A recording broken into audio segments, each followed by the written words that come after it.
Welcome, I'm Thomas, your host and narrator. The voices you hear on this channel were written long ago by seekers who spent their lives chasing the hidden order.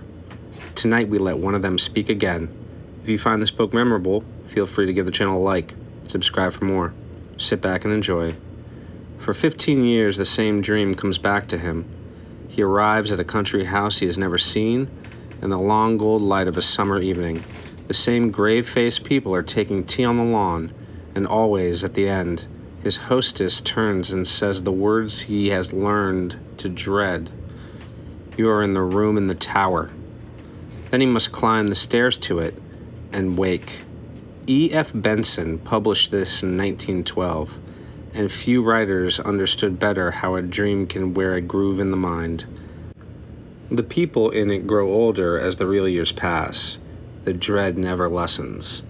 And then, one ordinary afternoon of his waking life, he's invited to a real house in the country, and it is the house, the same lawn, the same faces, the same stairs waiting. There is a portrait in that tower room of a woman named Julia Stone. I will only say this, the paint is not quite dry. The Room in the Tower by E.F. Benson, published 1912.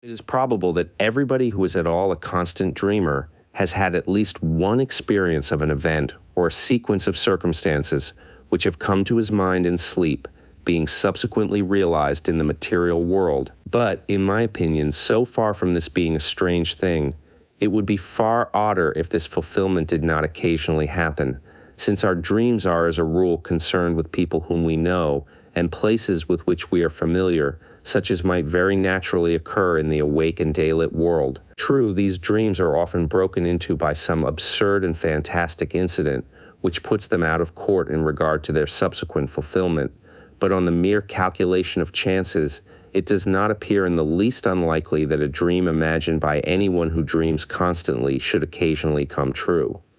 Not long ago, for instance, I experienced such a fulfillment of a dream which seems to me in no way remarkable and to have no kind of psychical significance. The manner of it was as follows. A certain friend of mine living abroad is amiable enough to write to me about once in a fortnight. Thus, when 14 days or thereabouts have elapsed since I last heard from him, my mind probably, either consciously or subconsciously, is expectant of a letter from him. One night last week I dreamed that as I was going upstairs to dress for dinner, I heard, as I often heard, the sound of the postman's knock on my front door, and diverted my direction downstairs instead. There, among other correspondence, was a letter from him. Thereafter the fantastic entered, for on opening it I found inside the ace of diamonds, and scribbled across it in his well-known handwriting, "I am sending you this for safe custody, as you know it is running an unreasonable risk to keep aces in Italy." The next evening I was just preparing to go upstairs to dress when I heard the postman's knock, and did precisely as I had done in my dream. There, among other letters, was one from my friend, only it did not contain the ace of diamonds. Had it done so, I should have attached more weight to the matter, which, as it stands, seems to me a perfectly ordinary coincidence. No doubt I consciously or subconsciously expected a letter from him, and this suggested to me my dream. Similarly, the fact that my friend had not written to me for a fortnight suggested to him that he should do so.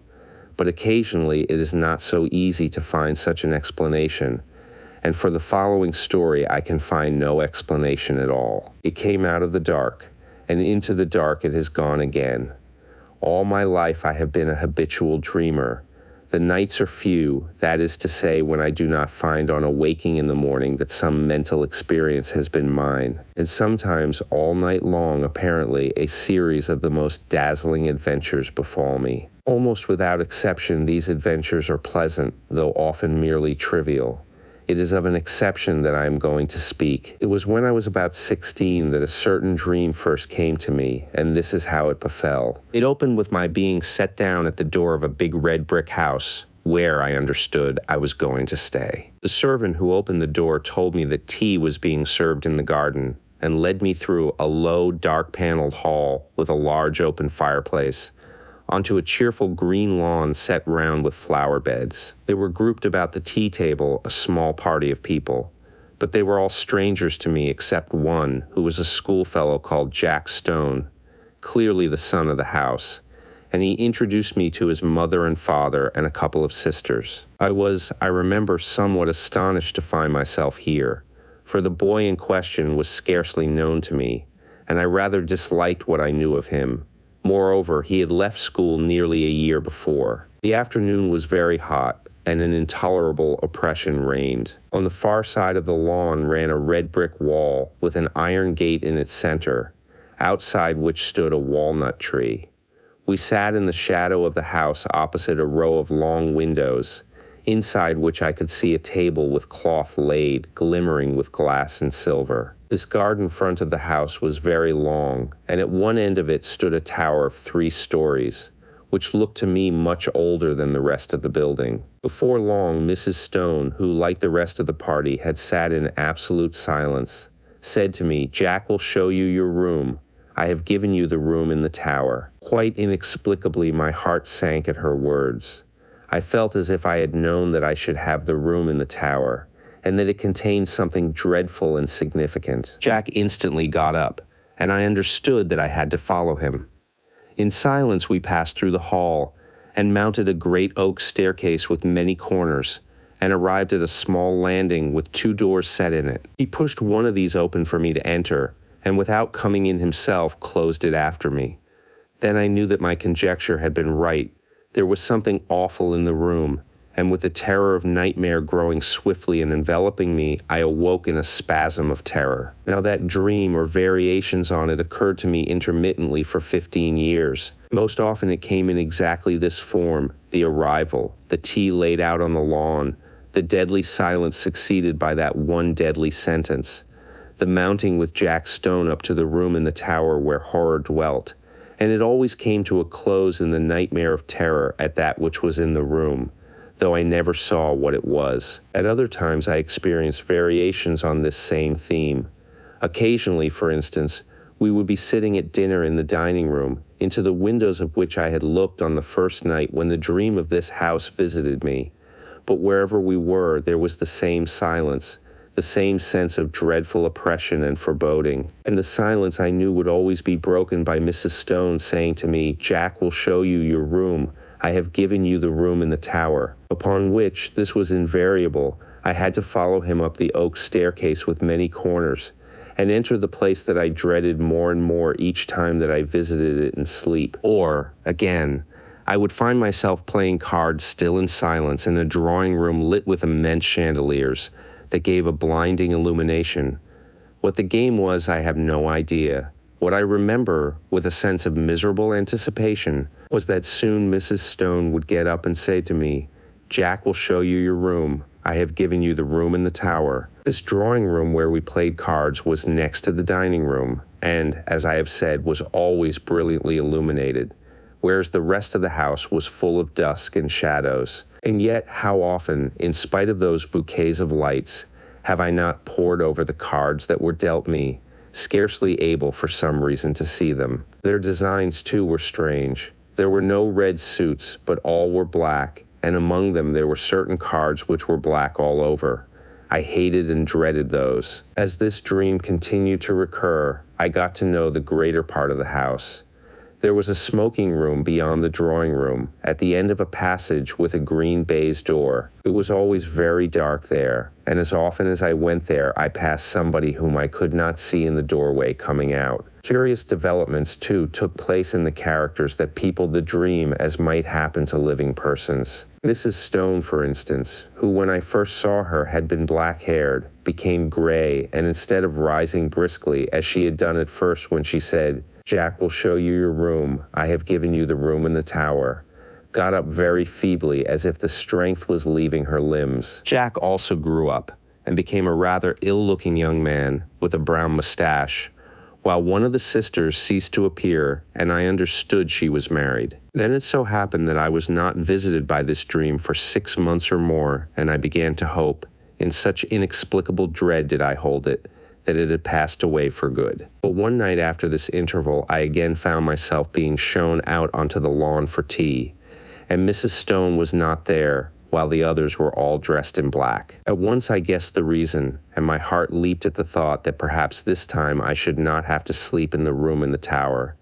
And though we usually all sat in silence, on this occasion the sense of relief made me talk and laugh as I had never yet done. But even then matters were not altogether comfortable, for no one else spoke, but they all looked secretly at each other. And soon the foolish stream of my talk ran dry, and gradually an apprehension worse than anything I had previously known gained on me as the light slowly faded. Suddenly a voice which I knew well broke the stillness, the voice of Mrs. Stone, saying, "Jack will show you your room. I have given you the room in the tower." It seemed to come from near the gate in the red brick wall that bounded the lawn, and looking up I saw that the grass outside was sown thick with gravestones. A curious grayish light shone from them, and I could read the lettering on the grave nearest me, and it was, "In evil memory of Julia Stone." And as usual, Jack got up, and again I followed him through the hall and up the staircase with many corners. On this occasion it was darker than usual, and when I passed into the room in the tower, I could only just see the furniture, the position of which was already familiar to me. Also, there was a dreadful odor of decay in the room, and I woke screaming. The dream, with such variations and developments as I have mentioned, went on at intervals for 15 years. Sometimes I would dream it 2 or 3 nights in succession. Once, as I have said, there was an intermission of 6 months, but taking a reasonable average, I should say that I dreamed it quite as often as once in a month. It had, as is plain, something of nightmare about it, since it always ended in the same appalling terror, which so far from getting less, seemed to me to gather fresh fear every time that I experienced it. There was, too, a strange and dreadful consistency about it. The characters in it, as I have mentioned, got regularly older. Death and marriage visited this silent family, and I never in the dream after Mrs. Stone had died set eyes on her again. But it was always her voice that told me that the room in the tower was prepared for me, and whether we had tea out on the lawn, or the scene was laid in one of the rooms overlooking it, I could always see her gravestone standing just outside the iron gate. It was the same, too, with the married daughter. Usually she was not present, but once or twice she returned again, in company with a man whom I took to be her husband. He, too, like the rest of them, was always silent. But owing to the constant repetition of the dream, I had ceased to attach, in my waking hours, any significance to it. I never met Jack Stone again during all those years, nor did I ever see a house that resembled this dark house of my dream. And then something happened. I had been in London in this year, up till the end of the July, and during the first week in August went down to stay with a friend in a house he had taken for the summer months in the Ashdown Forest district of Sussex. I left London early, for John Clinton was to meet me at Forest Row Station, and we were going to spend the day golfing and go to his house in the evening. He had his motor with him, and we set off, about 5 of the afternoon, after a thoroughly delightful day for the drive, the distance being some 10 miles. As it was still so early, we did not have tea at the clubhouse, but waited till we should get home. As we drove, the weather, which up till then had been, though hot, deliciously fresh, seemed to me to alter in quality and become very stagnant and oppressive, and I felt that indefinable sense of ominous apprehension that I am accustomed to before thunder. John, however, did not share my views, attributing my loss of lightness to the fact that I had lost both my matches. Events proved, however, that I was right, though I do not think that the thunderstorm that broke that night was the sole cause of my depression. Our way lay through deep, high-banked lanes, and before we had gone very far, I fell asleep, and was only awakened by the stopping of the motor. And with a sudden thrill, partly of fear, but chiefly of curiosity, I found myself standing in the doorway of my house of dream. We went, I half wondering whether or not I was dreaming still, through a low oak-paneled hall, and out onto the lawn, where tea was laid in the shadow of the house. It was set in flower beds, a red brick wall, with a gate in it bounded one side, and out beyond that was a space of rough grass with a walnut tree. The facade of the house was very long, and at one end stood a 3-storied tower, markedly older than the rest. Here, for the moment, all resemblance to the repeated dream ceased. There was no silent and somehow terrible family, but a large assembly of exceedingly cheerful persons, all of whom were known to me. And in spite of the horror with which the dream itself had always filled me, I felt nothing of it now that the scene of it was thus reproduced before me. But I felt intensest curiosity as to what was going to happen. Tea pursued its cheerful course, and before long Mrs. Clinton got up, and at that moment I think I knew what she was going to say. She spoke to me, and what she said was, "Jack will show you your room. I have given you the room in the tower." At that, for half a second, the horror of the dream took hold of me again, but it quickly passed, and again I felt nothing more than the most intense curiosity. It was not very long before it was amply satisfied. John turned to me. "Right up at the top of the house," he said, "but I think you'll be comfortable. We're absolutely full up. Would you like to go and see it now? By Jove, I believe that you are right, and that we are going to have a thunderstorm. How dark it has become." I got up and followed him. We passed through the hall and up the perfectly familiar staircase. Then he opened the door, and I went in. And at that moment, sheer unreasoning terror again possessed me. I did not know what I feared. I simply feared. Then, like a sudden recollection, when one remembers a name which has long escaped the memory, I knew what I feared. I feared Mrs. Stone, whose grave with the sinister inscription, "In evil memory," I had so often seen in my dream, just beyond the lawn which lay below my window. And then once more the fear passed so completely that I wondered what there was to fear, and I found myself, sober and quiet and sane, in the room in the tower, the name of which I had so often heard in my dream, and the scene of which was so familiar. I looked around it with a certain sense of proprietorship, and found that nothing had been changed from the dreaming nights in which I knew it so well. Just to the left of the door was the bed, lengthways along the wall, with the head of it in the angle. In a line with it was the fireplace and a small bookcase. Opposite the door, the outer wall was pierced by two lattice-paned windows, between which stood the dressing table, while ranged along the fourth wall was the washing stand and a big cupboard. My luggage had already been unpacked, for the furniture of dressing and undressing lay orderly on the washstand and toilet table, while my dinner clothes were spread out on the coverlet of the bed. And then, with a sudden start of unexplained dismay, I saw that there were two rather conspicuous objects which I had not seen before in my dreams. One, a life-sized oil painting of Mrs. Stone, the other a black and white sketch of Jack Stone, representing him as he had appeared to me only a week before in the last of the series of these repeated dreams. A rather secret and evil-looking man of about 30. This picture hung between the windows, looking straight across the room to the other portrait, which hung at the side of the bed. At that I looked next, and as I looked I felt once more the horror of nightmare seize me. It represented Mrs. Stone as I had seen her last in my dreams, old and withered and white-haired. But in spite of the evident feebleness of body, a dreadful exuberance and vitality shone through the envelope of flesh, an exuberance wholly malign, a vitality that foamed and frothed with unimaginable evil. Evil beamed from the narrow, leering eyes. It laughed in the demon-like mouth. The whole face was instinct with some secret and appalling mirth. The hands, clasped together on the knee, seemed shaking with suppressed and nameless glee. Then I saw also that it was signed in the left-hand bottom corner, and wondering who the artist could be, I looked more closely and read the inscription, "Julia Stone by Julia Stone." There came a tap at the door, and John Clinton entered. "Got everything you want?" he asked. "Rather more than I want," said I, pointing to the picture. "Hard-featured old lady," he said. "By herself, too, I remember. Anyhow, she can't have flattered herself much." "But don't you see," said I, "it's scarcely a human face at all. It's the face of some witch, of some devil." He looked at it more closely. "Yes, it isn't very pleasant," he said.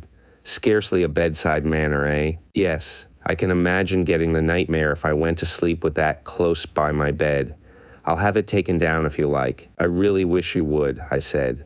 He rang the bell, and with the help of a servant, we detached the picture and carried it out onto the landing and put it with its face to the wall. By Jove, the old lady is a weight, said John, mopping his forehead. I wonder if she had something on her mind. The extraordinary weight of the picture had struck me too. I was about to reply when I caught sight of my own hand. There was blood on it in considerable quantities, covering the whole palm. I've cut myself somehow, said I. John gave a little startled exclamation. Why, I have too, he said. Simultaneously, the footman took out his handkerchief and wiped his hand with it. I saw that there was blood also on his handkerchief. John and I went back into the tower room and washed the blood off, but neither on his hand nor on mine was there the slightest trace of a scratch or cut. It seemed to me that, having ascertained this, we both, by a sort of tacit consent, did not allude to it again. Something in my case had dimly occurred to me that I did not wish to think about. It was but a conjecture, but I fancied that I knew the same thing had occurred to him. The heat and oppression of the air, for the storm we had expected was still undischarged, increased very much after dinner, and for some time most of the party, among whom were John Clinton and myself, sat outside on the path bounding the lawn where we had tea. The night was absolutely dark, and no twinkle of star or moon ray could penetrate the pall of cloud that overset the sky. By degrees our assembly thinned. The women went up to bed, men dispersed to the smoking or billiard room, and by 11 o'clock my host and I were the only two left. All the evening I thought that he had something on his mind, and as soon as we were alone he spoke. The man who helped us with the picture had blood on his hand too, did you notice? He said. I asked him just now if he had cut himself, and he said he supposed he had, but that he could find no mark of it. Now where did that blood come from?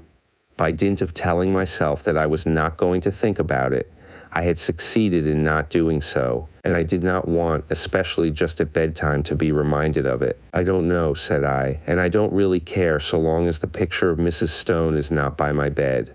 He got up.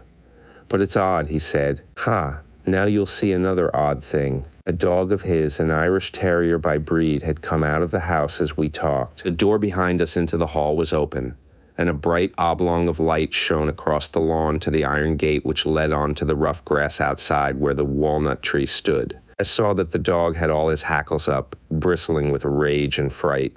His lips were curled back from his teeth, as if he was ready to spring at something, and he was growling to himself.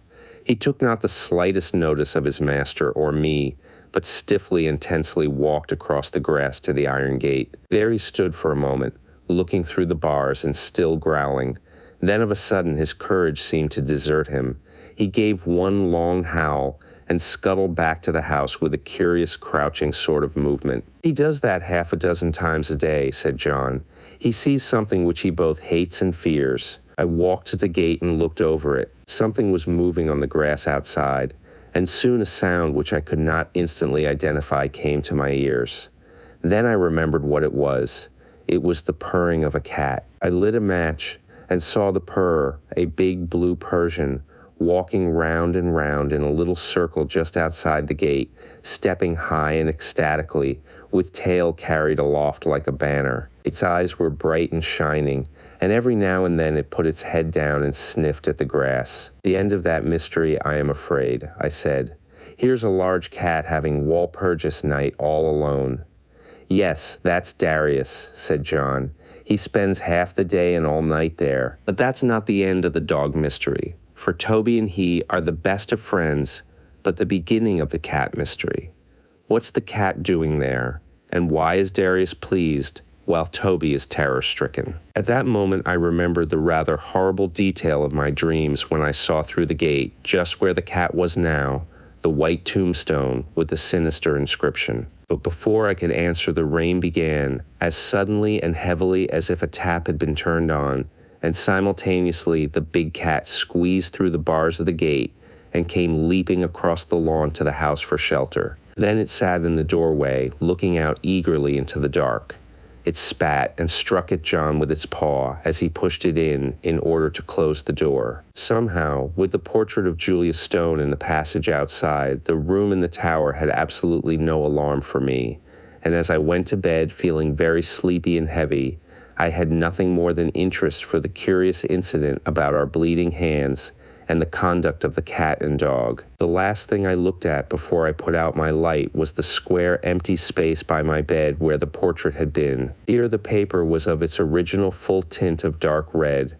Over the rest of the walls it had faded.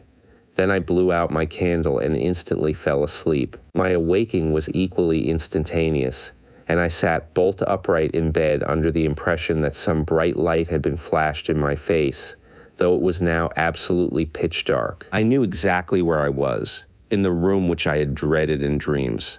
But no horror that I ever felt when asleep approached the fear that now invaded and froze my brain. Immediately after, a peal of thunder crackled just above the house, but the probability that it was only a flash of lightning which awoke me gave no reassurance to my galloping heart. Something I knew was in the room with me, and instinctively I put out my right hand, which was nearest the wall, to keep it away, and my hand touched the edge of a picture frame hanging close to me. It sprang out of bed, upsetting the small table that stood by it, and I heard my watch, candle, and matches clatter onto the floor. But for the moment there was no need of light, for a blinding flash leaped out of the clouds and showed me that by my bed again hung the picture of Mrs. Stone, and instantly the room went into blackness again. But in that flash I saw another thing also, namely a figure that leaned over the end of my bed watching me. It was dressed in some close clinging white garment, spotted and stained with mold, and the face was that of the portrait. Overhead the thunder cracked and roared, and when it ceased and the deathly stillness succeeded, I heard the rustle of movement coming nearer me, and more horrible yet, perceived an odor of corruption and decay. And then a hand was laid on the side of my neck, and close beside my ear I heard quick-taken, eager breathing. Yet I knew that this thing, though it could be perceived by touch, by smell, by eye, and by ear, was still not of this earth, but something that had passed out of the body and had power to make itself manifest. Then a voice, already familiar to me, spoke. "I knew you would come to the room in the tower," it said. "I have been long waiting for you. At last you have come. Tonight I shall feast. Before long we will feast together." And the quick breathing came closer to me. I could feel it on my neck. At that the terror, which I think had paralyzed me for the moment, gave way to the wild instinct of self-preservation. I hit wildly with both arms, kicking out at the same moment, and heard a little animal squeal, and something soft dropped with a thud beside me. I took a couple of steps forward, nearly tripping up over whatever it was that lay there, and by the merest good luck found the handle of the door. In another second I ran out on the landing and had banged the door behind me. Almost at the same moment I heard a door open somewhere below, and John Clinton, candle in hand, came running upstairs. "What is it?" he said. "I sleep just below you and heard a noise as if, good heavens, there's blood on your shoulder." I stood there, so he told me afterwards, swaying from side to side, white as a sheet, with the mark on my shoulder as if a hand covered with blood had been laid there. "It's in there," I said, pointing. "She, you know. The portrait is in there too, hanging up on the place we took it from." At that he laughed. "My dear fellow, this is mere nightmare," he said. He pushed by me and opened the door, I standing there simply inert with terror, unable to stop him, unable to move. "Phew, what an awful smell," he said.